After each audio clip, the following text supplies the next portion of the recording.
반갑습니다. 여러분과 치매 관리 5번 정도 만나 뵙도록 하겠습니다. 우리나라의 노인 인구를 살펴보면은 2021년 1월 우리나라의 전체 인구는요 5,200만 정도 되고요. 이 중에 노인 인구는 15.7% 816만 정도로 해서 고령 사회에 진입이 되었습니다. 2025년에 노인 인구는 20.3%로 초고령 사회가 될 것이고요.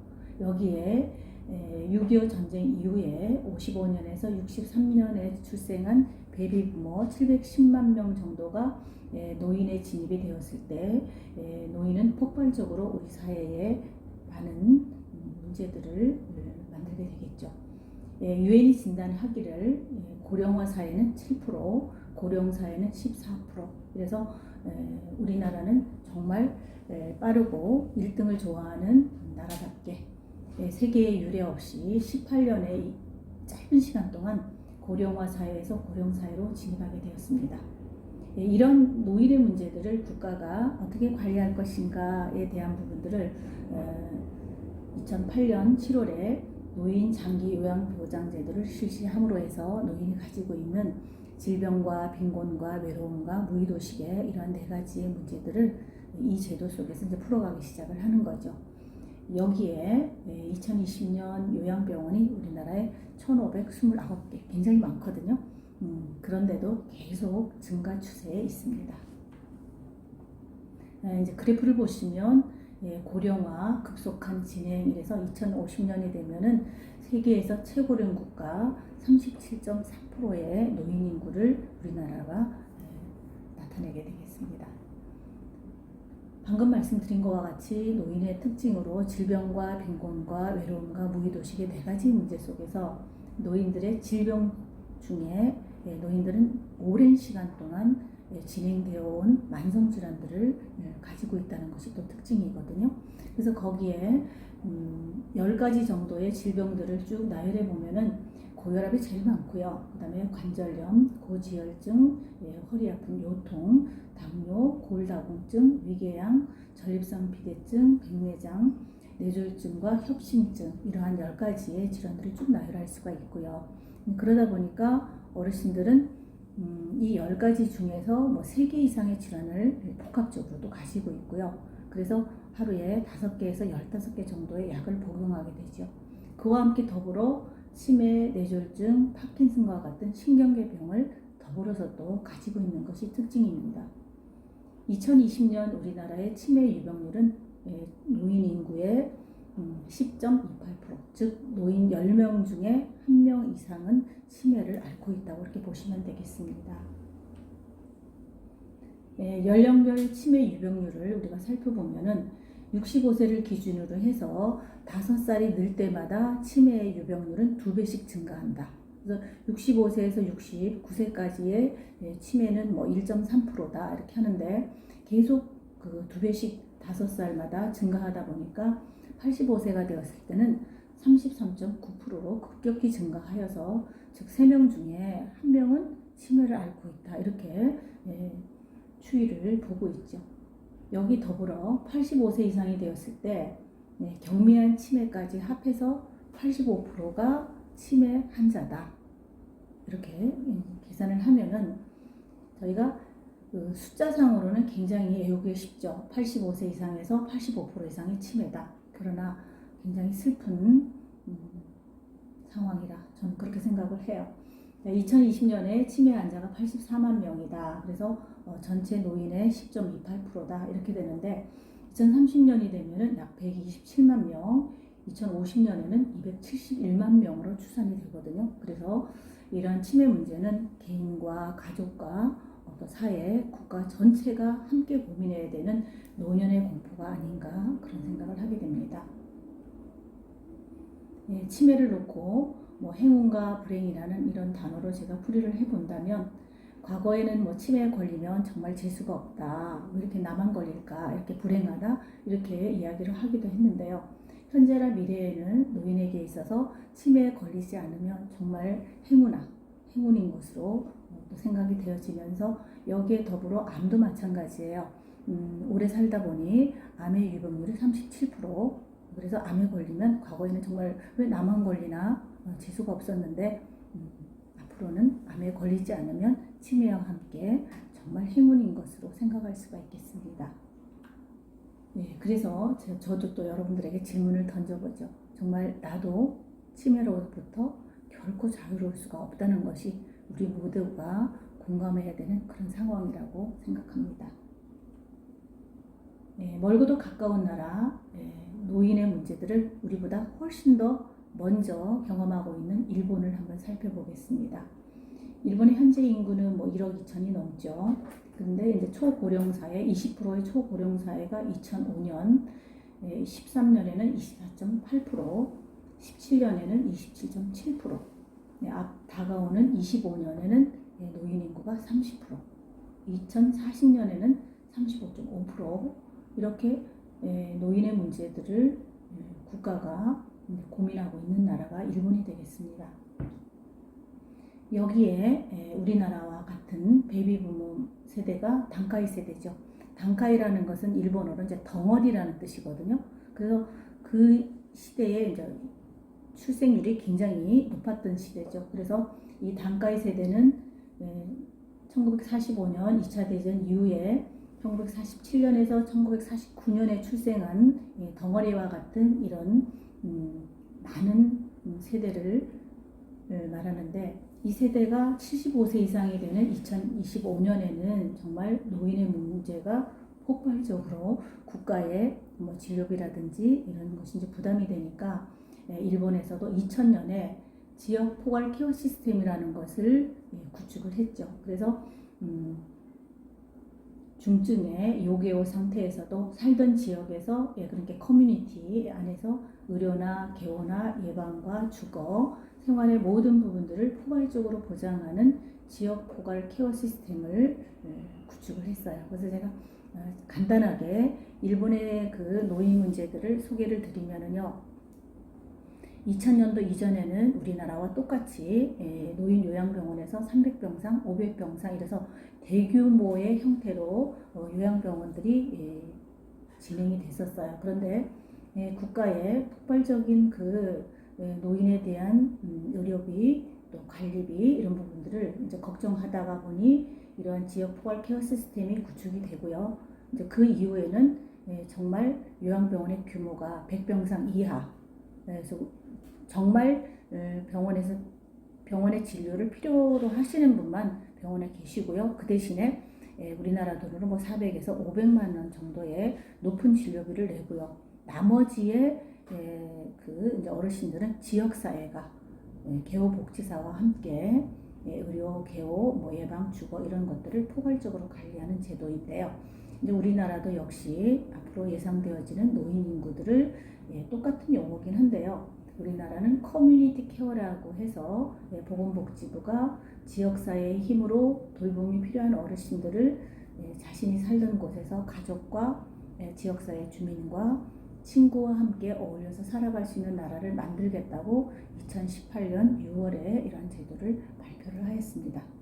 그래서 더불어서 여러분들에게 말씀드릴 수 있는 것은 요양병원이다 하는 노인 장기 요양보장제도 속에서는 이제 주축이 의료인, 그래서 의사와 간호사, 뭐 요양보호사 이렇게 이제 노인을 관리했다면, 커뮤니티 케어 안에서는 의사보다는 이제 간호사, 간호조무사, 요양보호사, 사회복지사, 오늘 우리가 함께 공부를 하는 이 과정인 치매치료사가 어르신들을 돌보는 주 전문가로서 자리매김할 수 있도록 국가가 만든 제도가 커뮤니티 케어가 되어 있습니다.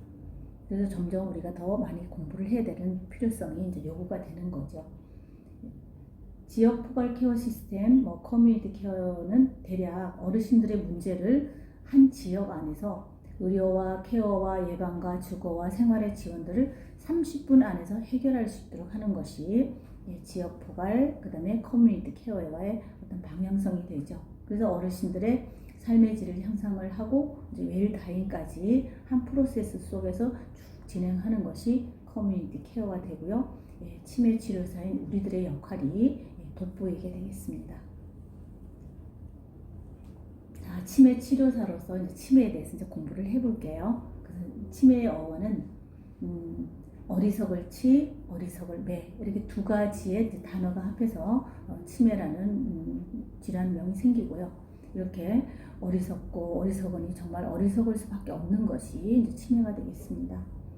디멘치아라는 또 질병의 그 용어를 보면 D라는 것은 떨어진다는 이제 접두사고요. 멘트라는 것은 멘탈이라는 용어, 정신의 용어의 이제 약어가 될 것이고요. 뒤에 붙은 IA는 질병에 사용하는 이제 전미사가 되겠습니다. 그래서 이제 정신이 낮아지는 질병이다 이렇게 보시면 되고요. 또 치매라는 이 용어 자체가 많은 사람들에게 좀 혐오스럽다. 그리고 병원에서도 뭐 치매 어르신과 같이 입원실에 함께 계실 때 뭐 자녀들도 그렇고요. 또 환자 자신도 왜 나를 치매 환자와 같이 넣어놓느냐 이렇게 불만을 호소하는 경우도 있습니다. 한의학을 비롯한 다른 곳에서도 이제 용어를 인지증이라고 이렇게 부르면 좋겠다는 이제 시도도 있어요. 근데 이 인지증이라는 것도 역시 일본에서 치호 이렇게 치매에 대한 용어들을 쓰다 보니까 어감이 안 좋다. 그래서 인지증, 닌시쇼라고 하는 용어로 일본에서 이제 명칭을 바꿨고요. 이것을 우리나라에서도 도입하면 좋겠다. 이런 이제 시도 단계에 있습니다. 과거에 저 어르신은 노망 들었다 하는 이 노망의 모로쿠 이런 용어도 치매와 유사한 것으로 보시면 될 것 같습니다. 다음에 이제 치매의 정의를 보시면 후천적으로 굉장히 중요한 거죠. 후천적으로 선천적인 것이라기보다는 후천적으로 뭐 기억과 언어와 판단력, 계산력, 진압력 등의 이러한 여러 영역에서 인지 능력이 떨어지고 이것이 일상생활을 침범하게 되고 또 이런 일상생활이 잘 안 되면서 이제 사망에 이르는 질병이 치매가 되겠습니다. 치매 종류를 보시면은요, 많은 분들이 알고 계시는 알츠하이머형, 그 다음에 혈관성 치매, 또 그 외에 이렇게 해서 우리 이 치매 치료사 과정 속에서는 한 3가지 정도를 함께 해보려고 하는데요. 알츠하이머형이다 그러면 이제 독일의 알츠하이머라는 의사가 자기의 이름을 따서 이름을 이제 명명을 했죠. 그래서 이제 이 알츠하이머형은 노화로 인해서 생기는 노인성 치매다. 그래서 뭐 노화 말고는 딱히 어떤 원인들을 찾기보다는 노화에 이제 초점을 맞추고요. 노화로 인해서 신경세포가 서서히 쇠퇴하고 또 내조직이 소실되고 위가 위축되는 그런 질환이다. 그래서 우리가 알고 있는 뭐 레이건이라든지 우리의 그 한 시대의 트로이카였던 그 윤정이 같은 경우에도 지금 알츠하이머 병을 앓고 있습니다. 또 여기에 이 알츠하이머가 뭐 노인성 치매다 이렇게 이야기했지만 유전성과 상관관계가 있는가도 계속 연구를 하고 있고요. 그러나 유전적인 이상이 없는 상태에서도 80% 이상에서 알츠하이머형에 나타나더라. 그렇고요. 그 다음으로 많은 형이 또 이제 혈관성 치매라고 해서 전체 치매의 20에서 30%를 차지하는데요. 혈관성 치매는 혈액순환, 그러니까 혈관이 가지고 있는 뭐 당뇨라든지 고혈압이라든지 또 고지혈증 이런 문제로 인해서 신경세포가 죽거나 뇌혈관이 막히고 터지고 하는 이제 중풍 같은 현상 속에서 나오는 이제 그 이후에 발현되는 것이 혈관성 치매죠. 그러면 알츠하이머형 같은 경우에는 노화로 인해서 불가역적이지만 혈관성 치매는 혈관이 가지고 있는 문제들을 해결을 하게 되면 증상들이 호전되는 것으로 알고 있습니다. 그 이외에 또 다양한 치매로 뭐 루이체라든지 파킨슨이라든지 또 알코올성 치매, 그다음에 그 알리와 같이 계속 뇌에 충격을 줬을 때 트라우마로 인해서 생기는 그런 치매 종류들을 저희들이 기억하시면 될 것 같아요. 치매의 증상을 보시면 기억력이 떨어진다, 언어가 잘 되지 않는다, 시공간에 대한 파악 능력이 떨어진다, 계산이 잘 안 된다, 성격의 변화와 감정의 변화들을 들 수 있습니다.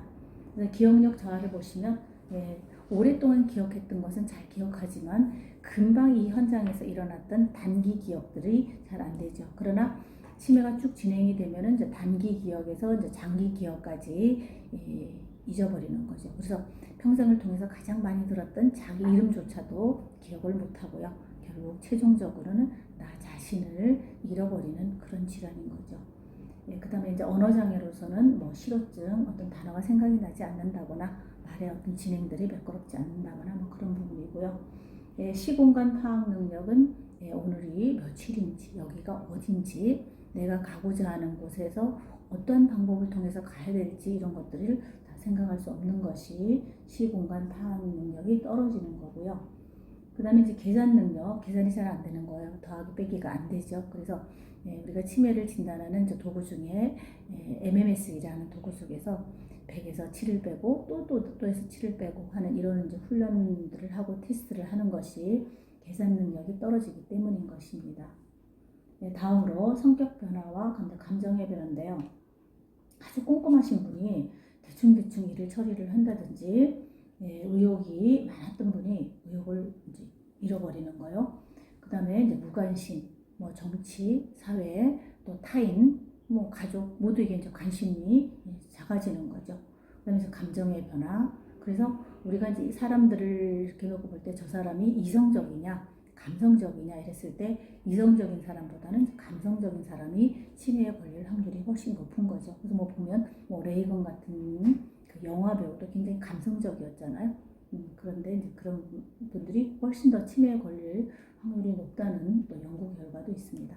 이제 우울증, 이제 수면의 어떤 문제들이 너무 잠을 많이 잔다든지 또 잠을 자지 않고 뭐 배회한다든지 이런 현상들이 나타나고요. 그다음에 공격성이 증가하죠. 갑자기 옆에 있는데 확 주먹이 날아온다든지 이런 현상들이 치매 증상으로 볼 수가 있네요. 여기에서 우리가 치매와 건망증의 차이를 잠시 살펴보겠습니다. 뭐를 깜빡깜빡 잊어버리니까 어머 이거 나 치매 아니냐 이렇게 걱정하시는 분도 굉장히 많거든요. 그래서 건망증이라고 그러면은 지금 현재는 기억하지 못하더라도 어떤 그 기억에 대한 힌트를 주게 되면 이제 기억을 하는 거죠. 그래서 예를 들면 뭐 가스불에 뭐를 올려놨었는데 올려놨다는 사실은 이제 잊어버린 거예요. 근데 타게 되면 냄새를 맡음과 동시에 어머나 이러면서 기억을 찾는 것은 건망증이고요.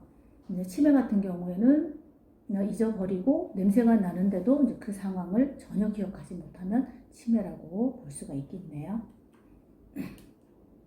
자, 마지막으로 한 권의 책을 소개하고 싶습니다.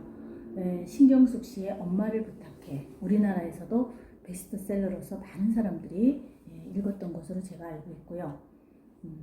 이 책이 전 세계적으로 이제 미국에서는 Please Look After Mom, 그 다음에 일본에서는 오카상오 오네가이 이렇게 이제 번역이 돼서 세계적인 독자층을 또 가지고 있는 것으로 알고 있습니다.